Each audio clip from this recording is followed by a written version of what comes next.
హల్లెలూయా. దేవుడు నామానికి మహిమ కలుగును గాక. ఈరోజు దేవుడి వాక్యంలోంచి మరొక వాక్యం మనం చూద్దాం.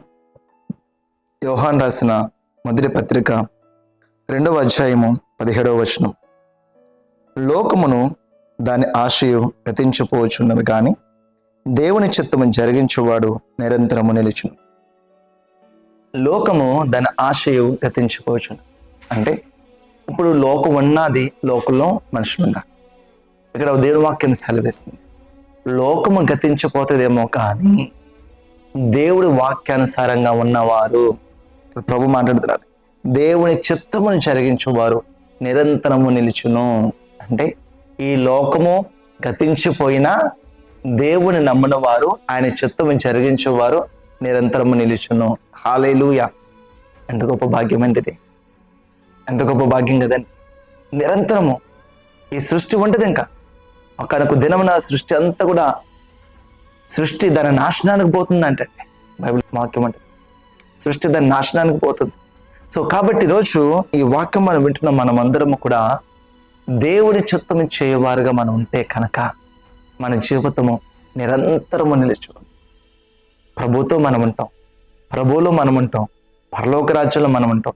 నూతన యెరూషలేము అనే మహాపట్టణము, ఆ పట్టణంలో మనమందరము కూడా ఏకమై ఏకాత్మతో ఒకే ప్రేమ, ఒకే కృప, ఒకే జాలి, ఒకే సహవాసము నిరంతరము నిలిచి ఉండాలి. ఒకవేళ క్రీస్తులో మనము, ప్రభువుతో మనము సరైన సహవాసం మనం కలిగి ఉంటే నిరంతరం నిలిచేవారుగా మనం ప్రభువుతో శాశ్వత కాలము. ఒకవేళ మన తల్లిదండ్రులు కావచ్చు, అయితే అమ్మ నాన్నలు, అమ్మమ్మ తాతయ్యలు, ఒకవేళ వారు కూడా విశ్వాసంలో వారు నిలిచి ప్రభునందు నిద్రించారా, లేకపోతే మీకు తెలిసిన సహోదరులు సహోదరులు ఒకవేళ విశ్వాసంలో వెళుతూ వాళ్ళు నిద్రించారా, వాళ్ళని చూడాలి అని అనుకుంటున్నారా, వారితో మాట్లాడాలి అనుకుంటున్నారా?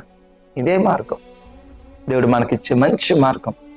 లోకం ఏమంటదంటే మళ్ళా ఎవరెక్కడ ఉంటారో తెలియదు.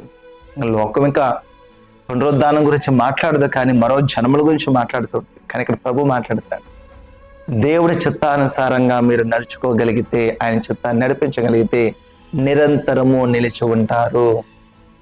దేవుని చిత్తం పూర్తి చేసేవారుగా దీర్ఘాయుషుతో ఈ లోకంలో దీర్ఘాయుషుతో మనం నిలబడతామని ఎప్పుడు దేవుని చిత్తము జరిగించువారు.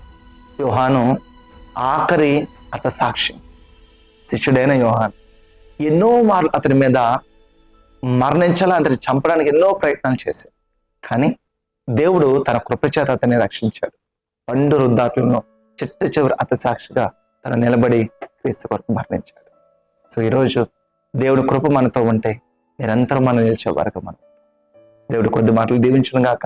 మీ జీవితంలో కూడా మీరు కూడా ప్రభువుతో ఇటువంటి సహవాసం కలిగి నిత్యము ఆయనతో ఈ లోకంలో కూడా మనము దేవుడి యొక్క కార్యము కొరకు, రాజ్యము కొరకు మనం నిలబడగలిగితే, ఆయన చిత్తము కొరకు నిలబడగలిగితే నిరంతరం మనం నిలిచేవారుగా మనం చేస్తాం. హల్లెలూయా. దేవుడు కొద్ది మాటలు దీవించును గాక. May God bless you.